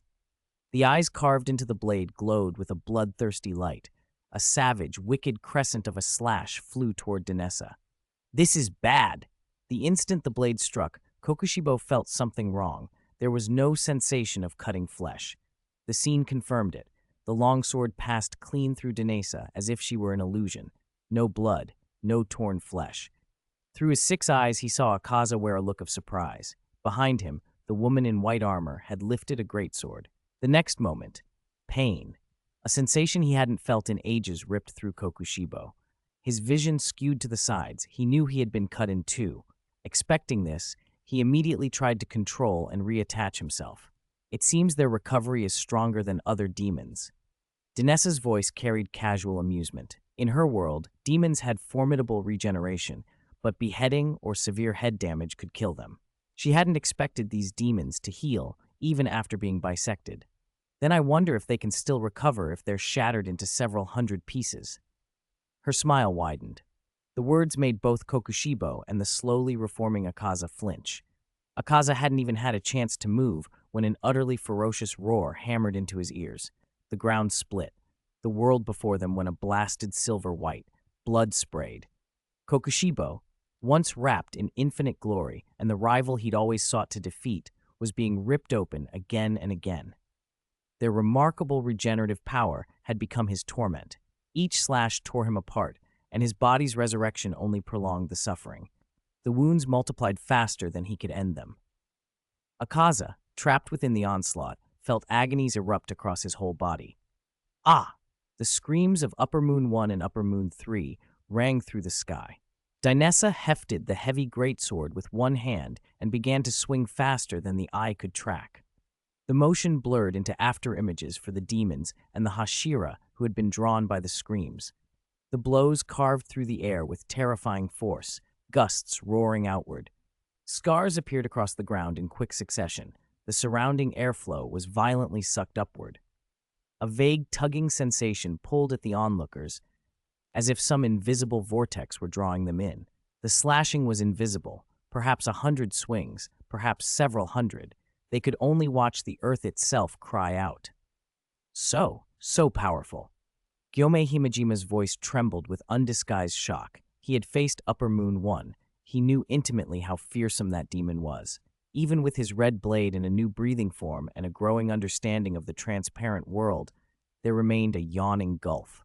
Yet this woman was not merely matching that power, she was butchering it. I didn't expect Dinessa to be this strong. Butterfly Kanae watched, stunned, as the woman wielded the greatsword single-handedly. Dinessa was a recent addition to their group and rarely appeared, so Kanae barely knew her. She had heard of cannibalistic demons in Dinessa's world and that she ranked among the strongest in her organization, but seeing it so plainly left her unprepared. What's wrong with that woman? Some demons at the fringe retreated, eyes wide with terror. The woman, smiling faintly as if in polite conversation, looked like an evil spirit to them. Upper Moon 1 and 3 defeated in the blink of an eye. How is that possible? Enmu's pupils pinched shut. It felt like a nightmare. What do we do? Rui stared at the massacre ahead with shaking legs. Every cell in his body screamed for him to flee this hell. Muzan-sama is so powerful, he can definitely beat that person. Chapter 175, Section 175. Peilang suddenly turned his gaze toward the main battlefield and spoke words he could barely believe himself. Those two women were terrifyingly powerful. If they cooperated, perhaps not even that lord could withstand them. In that moment, all he could do was hope. Then his eye twitched. What he saw made his blood run cold. The upper moon had been suppressed, only for a few breaths, but that brief distraction had been enough. The battlefield shifted dramatically. Kibutsuji Muzan had already transformed. Thorny whips sprouted across his body, each lash moving at supersonic speed. When they struck the ground, the earth split. Pei Lang felt certain that if one hit him, it would tear a chunk from his body or shatter him outright. The 8 whips swung with the force of wanting to flip the earth. Even watching was enough to make the demon's scalps prickle. The whips moved like a cage, attempting to trap the young man within. What chilled Pei Lang and the others most was how the boy behaved inside that deadly no-man's land. The barrage was dense enough to block out rain, and yet the boy dodged as if strolling through a courtyard. Each movement skirted the attacks by the smallest margin. The blows that missed still gouged the earth. The air itself seemed cleaved by the thorn strikes, turning into powerful impacts that furrowed the ground over and over. In the blink of an eye, the area they fought in was ruined beyond recognition. The young man's expression, however, remained calm, almost playful, as if toying with that lord and daring him to try harder. Dinesa's strength is incredible. Even surrounded by assaults, Natsume Yuu had time to watch the rest of the battlefield. He wasn't surprised that Dinesa had taken care of the upper moon in only a few breaths. But I'll take this technique. A faint smile curled the corner of his mouth. As he observed Dinesa's fight, new demonic power flowed into him. He also noted the 937 technique, the instant acceleration that creates afterimages. These techniques were unlike anything he'd seen. Where did the Demon Slayer Corps find people like this? Kibutsuji Muzan noticed the distant developments as well, and terror gnawed at him. The upper moon's strength had always been immense, especially Kokushibo and Akaza, who could beat back 3 to 5 pillars at once. Yet now, against 2 women, they had been swept aside so easily.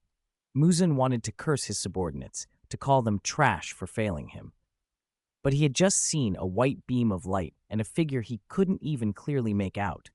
He realized that, faced with those two, he himself might not fare much better. He scanned the rest of the battlefield. Aside from the upper moon, most of the other demons had been cleared by the pillars. If this dragged on, they would all be wiped out, and perhaps he would not be able to escape. His mind settled on a choice. Only a few demons remain. I must find a chance to retreat. He reached out mentally to Nakime while looking for an avenue of escape.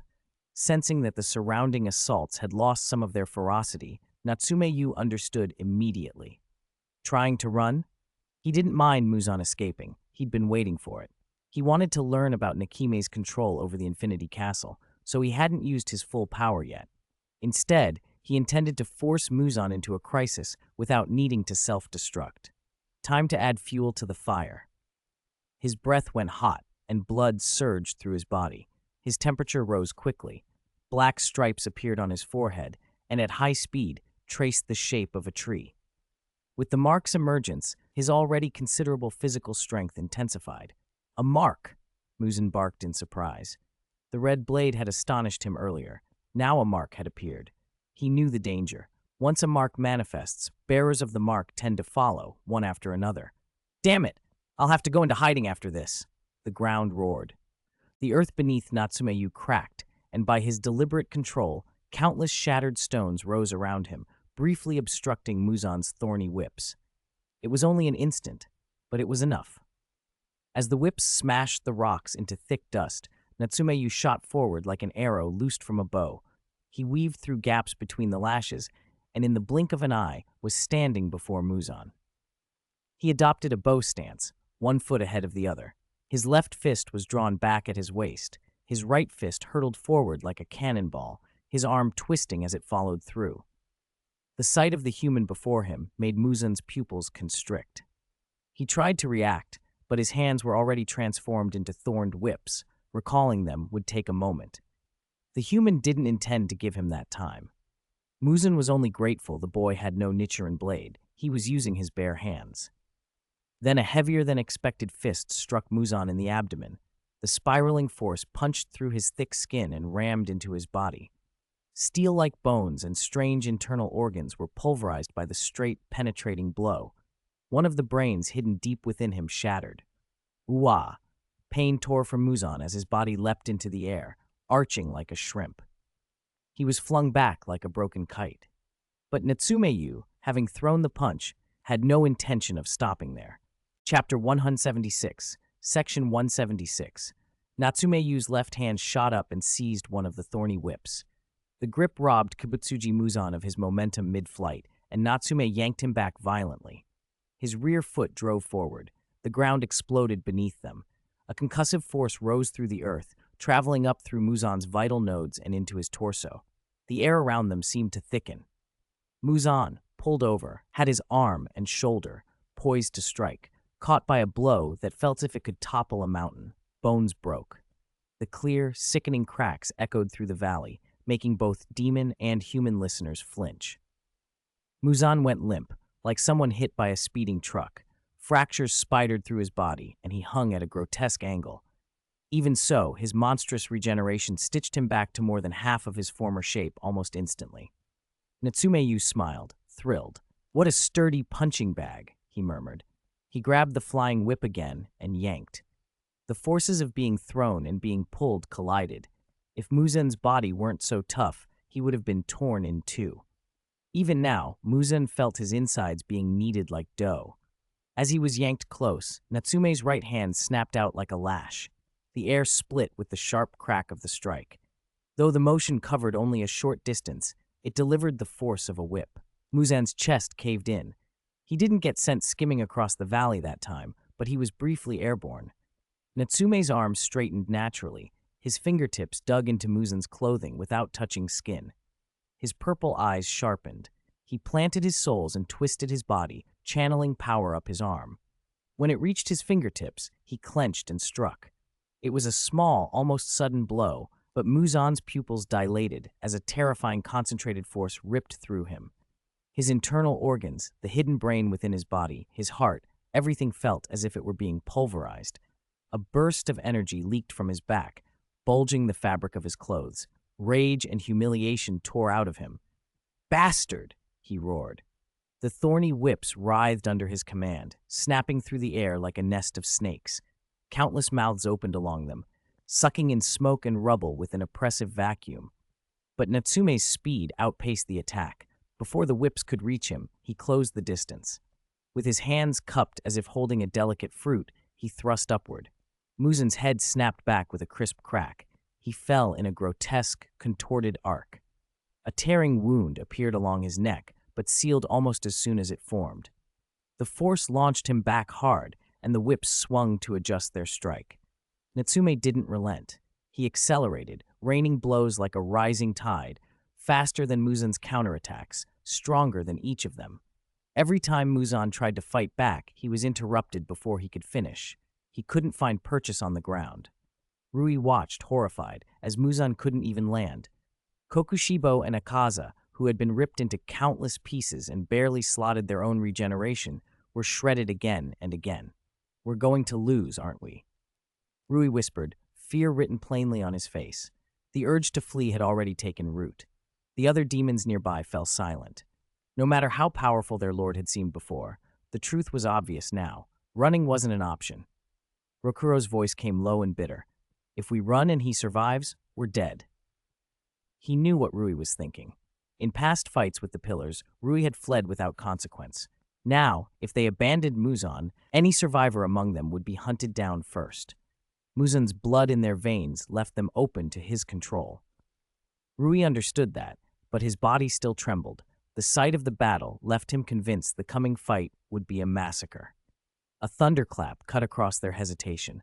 A golden bolt of lightning stabbed through the valley, streaking toward Pei Lang and the other lower moons at terrifying speed.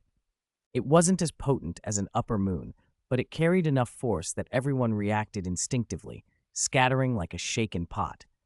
The lightning hit the very place where Enmu had stood moments before. Pei Lang and the lower moons turned to see a young girl standing there, her whole body bathed in a faint golden glow. Electric arcs danced around her like a living halo. She gripped a sword with both hands and drew a single slashing stroke. Her flaxen hair lifted in the gust of the cut. "It's the one who came out of that thing." Rui's face drained of color the moment he recognized the young girl. First form, thunderclap and flash. A faint puff of white breath escaped her lips as she spoke.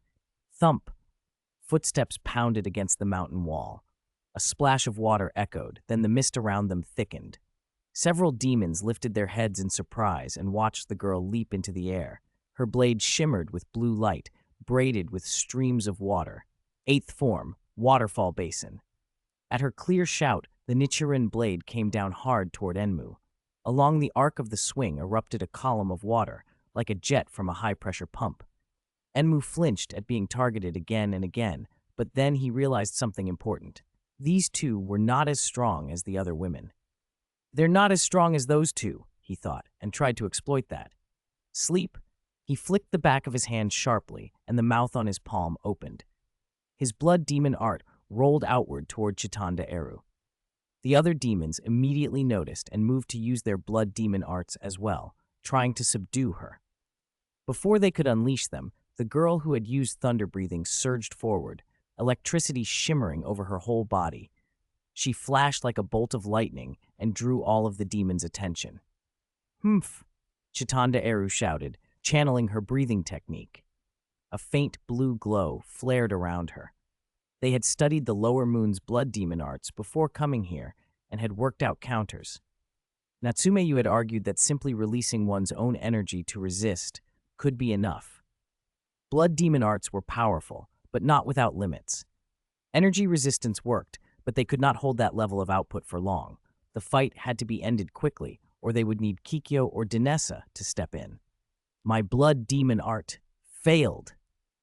Enmu's cry was cut off as he watched the thunder-breathing girl slash from above. That fraction of distraction was all Chitanda needed. She brought her Nichiren blade down with a devastating cut. Even without a full breathing form, the months of training and her baseline enhancement let her produce shocking power. With her breathing technique and energy amplification, she was outstanding, good enough to rival the former Hashira. The Nichiren blade, wrapped in a pillar of water, came down with terrible force. By the time Chitanda hit the ground, Enmu's head had already flown clean from his neck. She did not pause. After severing him, she moved immediately to join Doma Umaru's fight. "Human, what is this hiding and sneaking? If you want to fight, do it fair." Yaiba's roar ripped across the valley as he went berserk.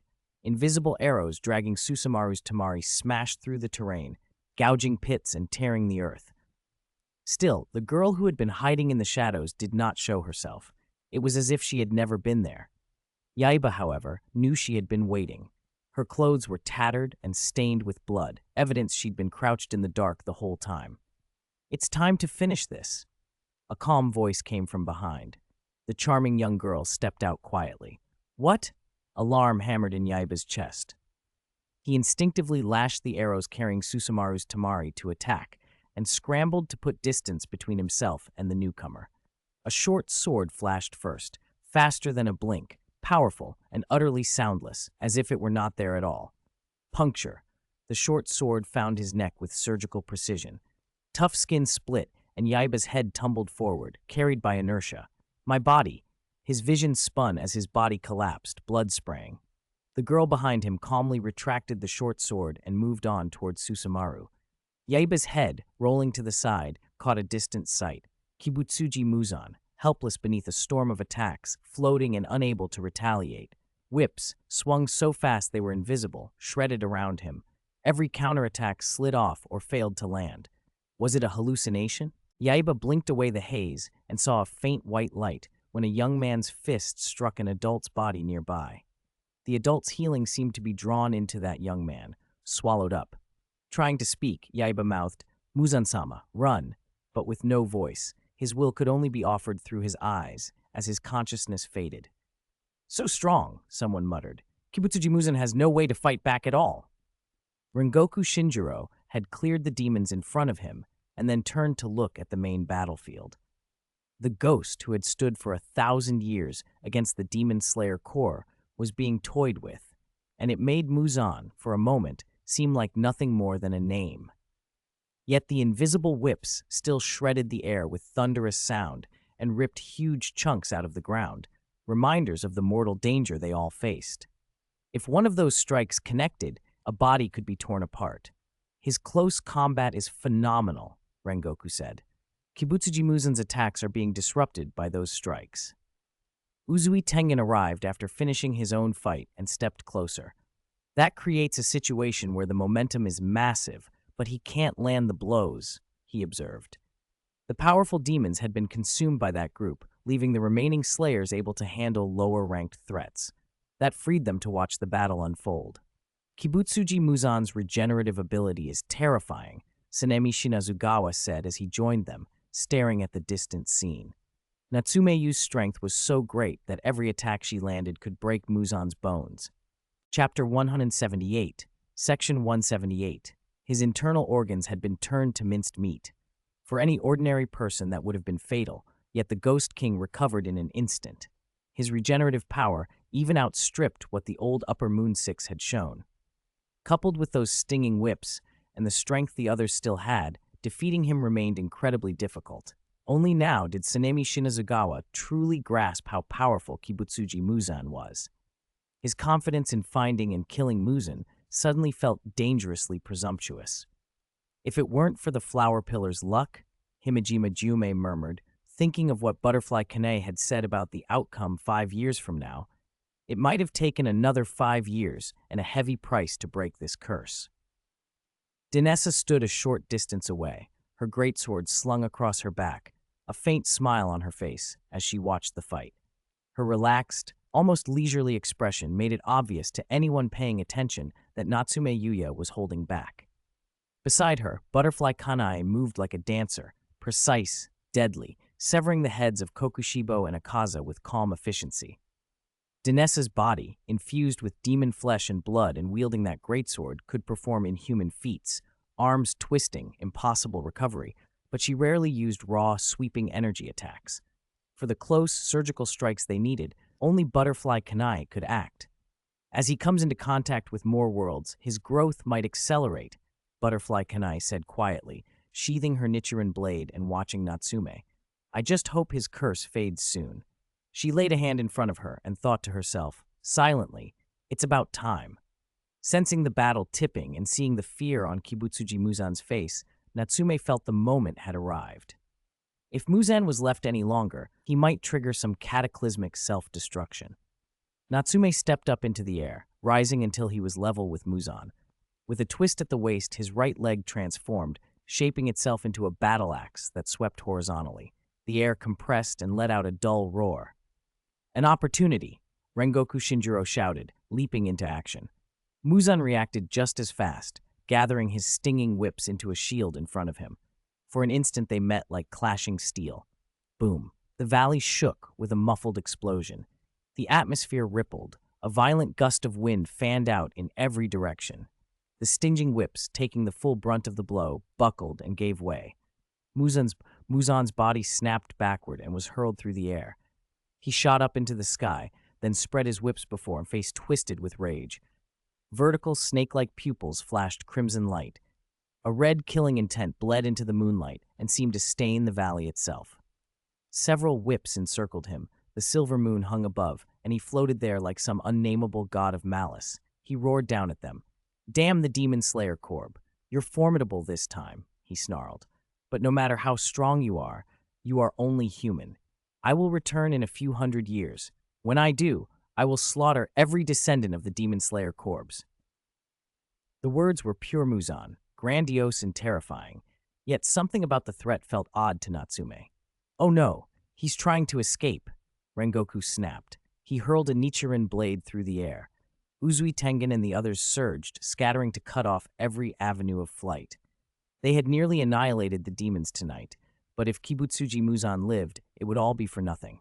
With that near-immortal lifespan, if he reappeared centuries from now, there would be new upper and lower moons to carry on his terror. Nakime, take us back to the Infinity Castle, Muzan barked. Natsume caught the thrown Nichiren blade on his shoulder as it landed. Muzan had been temporarily disarmed before, Now that someone held a Nichiren blade within reach, he wouldn't give another chance. He would force a retreat. On a nearby mountain peak, a woman tuned a biwa.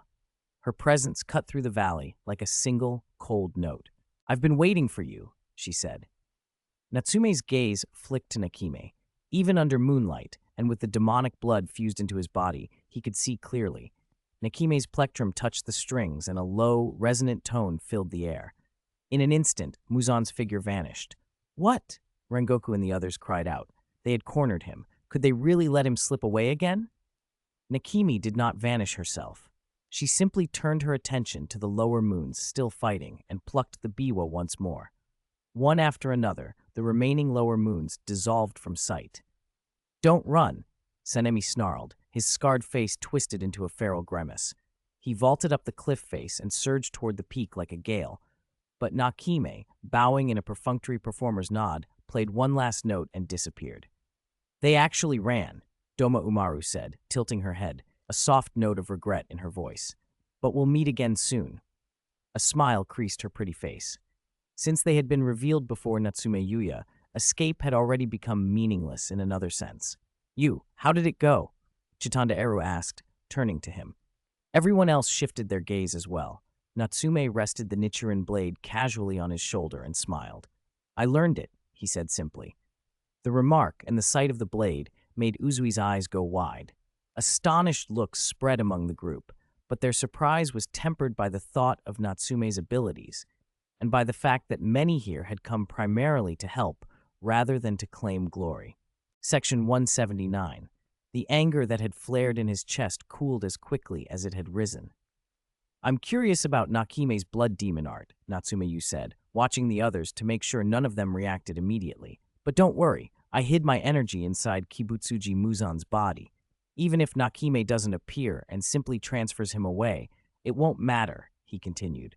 "I can still trigger the energy remotely and make it erupt inside him." He wanted a spatial ability because he understood how strange and dangerous such powers were. Knowing the enemy possessed a blood demon art like that, he had prepared. Every previous strike had been used to funnel energy into Muzan's body, and because he had fused with the demon bloodline before, he was able to manipulate that energy in ways even Kibutsuji Muzan couldn't detect. Besides, the energy still originated from him, so even at a distance, Natsume Yuu could feel it. "So that's the plan," Uzui Tengen said, nodding. Since the opponent had made preparations, they had little choice but to proceed the same way. More importantly, Kibutsuji Muzan had already slipped away, and their only hope was this young man who had mastered Nakime's blood demon art. "Then we should head to the Infinity Castle," Natsume Yuu announced, seeing that everyone had understood. "Do we need to prepare a baiwa?" Rengoku Shinjiro asked, recalling Nakime's instrument. "No need," Natsume Yuu replied with a smile, his pale violet eyes shining. The biwa was part of Nakime. When she used it, she coordinated with the instrument. After witnessing it once, however, he had mastered the technique even more thoroughly than Nakime herself. He didn't need to summon a biwa to use its effect. "How terrifying. I really don't want to be his enemy," Uzui muttered, staring at the smiling young man. The elaborate techniques he had practiced so painstakingly had been learned by someone else in an instant, and reproduced even more skillfully. It was a frightening thought. When everyone had gathered, Natsume Yuu reached out and snapped his fingers. With a crisp sound, their forms vanished. He could have detonated the energy within Muzan and killed him easily, but that would have been too simple. Letting him be exposed to sunlight, that would be the fitting end for Kibutsuji Muzan. Inside the Infinity Castle, a muffled boom echoed through the strange space. The air felt thick with killing intent. The lower moons, pressed flat against the tatami, didn't dare raise their heads. Sweat drenched them. They could not bear to look at Kibutsuji Muzan, whose gaze swept over them like a razor. He had expected to lose some of them, but not Hanteng. His little main body should have been hard to find. "You're all failures," Muzan snarled. "And those demon slayers, unforgivable, if I ever see them again." His constant, sharp denunciations kept the lower moons frozen in place. They did not dare to picture what he had just suffered. The thought alone would be enough to condemn them. They all knew that the one who had given them blood sensed their thoughts. To imagine that scene was to invite certain doom. Otherwise, what will happen? A light, ethereal voice asked, drifting through the infinity castle. The voice had been heard only a few times before. Now it sounded like the whisper of an evil god. It made Muzan's hair stand on end. His slit pupils widened with astonishment. Inside the infinity castle, the space was vast, exactly as its name implied. Intricate wooden walkways stretched everywhere, floating as if suspended in a void. There was no clear up or down. Glowing yellow lantern light bathed the place like a cozy inn. It was almost impossible to believe such a place could be the refuge of demons. Different worlds are interesting, Dinessa said, her silver eyes roaming the strange architecture. In her own world, the abyssal ones, her demons, were stronger than Kibutsuji Muzan, but here demons had far more varied powers. The floating buildings and the warped orientation amused her. Kikyo raised an eyebrow and looked at Nakima. I didn't expect an interstitial space like this, she said. Spatial abilities of this kind were rare in her world too. From what she could tell, the space was centered on Nakime. If she died, the space would collapse. No wonder someone would want to learn her blood demon art. Her gaze shifted to Natsume Yuu, and understanding dawned. If he could wield this ability, transferring enemies into a space under his control would become a decisive trump card. So beautiful, Chitanda Eru murmured, her light purple eyes sparkling. The ancient, haunting charm of the castle suited her perfectly. Doma Umaru, who'd seen similar scenes in manga, still nodded in appreciation. Kato Megumi, short sword in hand, also tilted her head in agreement. The pillars, who had been eager to face Muzan again, now wore more complicated expressions. They were in the middle of a battle. Why did these others seem so relaxed? But thinking of the enemy's strength, they swallowed their questions. As they took in the surroundings, the demons on the other side reacted. For some reason, the enemies had pursued them into the Infinity Castle. How is that possible? Pei Lang cried out, panic slicing through him. He no longer even tried to mask it. Why are they here? Rui curled into a trembling ball, voice quavering as he glanced in terror at Doma Umaru and Chitanda Eru. The presence of those calm, foreign warriors in the Infinity Castle had shaken them all in ways they had not expected. Although there had only been 2 of them in the previous fight, their teamwork rivaled that of several lower moons. If Nakime hadn't acted quickly, there would already have been casualties. But no one had expected the pursuers to follow them into the Infinity Castle itself. Nakime, what is the meaning of this? Kibutsuji Muzan snapped, turning on her. At the sight of the intruders, his first thought had been betrayal. I don't know what's happening either. Even Nakime, who rarely spoke, sounded bewildered. She straightened abruptly. The hair that usually hid her face fell aside, revealing the single eye in the center of her forehead and an expression of genuine astonishment. Muzan's crimson pupils flicked to the young man leading the group, Natsume Yuu. After Yaiba had used his blood demon art, that same technique had been used again. Even Muzan, progenitor of demons, could not directly wield the unique blood demon art of one of his subordinates. Yet this clearly human boy had somehow, and now they had inexplicably appeared inside the Infinity Castle. Could it be? A cold, terrible thought stabbed at Muzan's mind. He forced it down, unwilling to be swallowed by the despair that image brought. We're going to keep moving. Thinking faster than he spoke, Muzan decided to avoid a fight. Even as he rejected the possibility in his heart, he dared not ask how they had come here, afraid of the answer. Nakime, teleport us out. Split us up. He turned away from the human group. He wasn't acting out of mercy toward the other lower moons. He feared these newcomers could still chase them. Splitting up might interfere with whoever was pursuing. Nakime plucked the strings of her koto. The familiar notes of the Infinity Castle's shift echoed through the halls. Then, failed! Rui stared, stunned. Muzan had not vanished. What is going on? Pei Lang panicked, throwing a desperate look at Nakime, as if hoping it was a joke. The control of the Infinity Castle has been interfered with, Nakime said, and she looked at Natsume Yuu as she spoke. Just as she had been about to teleport Muzan, a powerful will had surged toward her and wrapped around her like a vice, trapping her control and rendering her unable to move. Muzan's face darkened. Killing intent swelled within him, seeping through the Infinity Castle. He ripped the tattered cloth from his chest. His hair rose on end and shifted from black to an ashen white. Black filaments mixed with blood and hair coiled about his limbs like serpents. Cracks split across his skin, not oozing blood, but opening into mouths, tooth-lined and snapping. Whip-like tendrils lashed from his back. A vicious aura slammed outward. His crimson pupils locked on Natsume Yuu, and many mouths bared fangs. Disgusting.